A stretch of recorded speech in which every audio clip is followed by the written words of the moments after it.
देशाकडे पेट्रोल डिझेलचा मुबलक साठा, कोणीही रांगा लावू नये, मुख्यमंत्र्यांचं आवाहन. तर इंधन खताचा काळाबाजार करणाऱ्यांवर कठोर कारवाईचाही इशारा.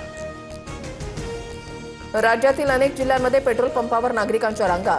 छत्रपती संभाजीनगर, नाशिक, नागपूर, जालन्यामध्ये पेट्रोल पंपांवर वाहन चालकांची गर्दी, तर अनेक ठिकाणी पेट्रोल पंप बंद. कोल्हापूरनंतर आता छत्रपती संभाजीनगरमध्ये इंधनावर लिमिट. दुचाकीला 200 तर 4 चाकीला 2000 रुपयांचं इंधन मिळणार, जिल्हा प्रशासनाचा निर्णय.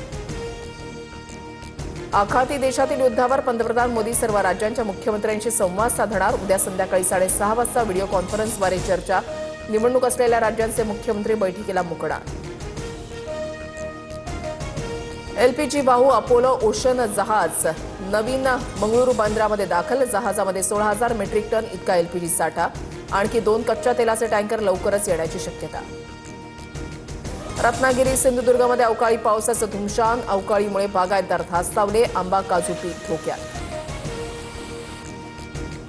नाशिकच्या लासलगाव बाजार समितीमध्ये पुढील 7 दिवस कांद्याचे लिलाव बंद राहणार. सण, साप्ताहिक सुट्टी आणि मार्च एंडमुळे बाजार बंद राहणार. 2 एप्रिलपासून कांद्याचे लिलाव पूर्ववत होणार.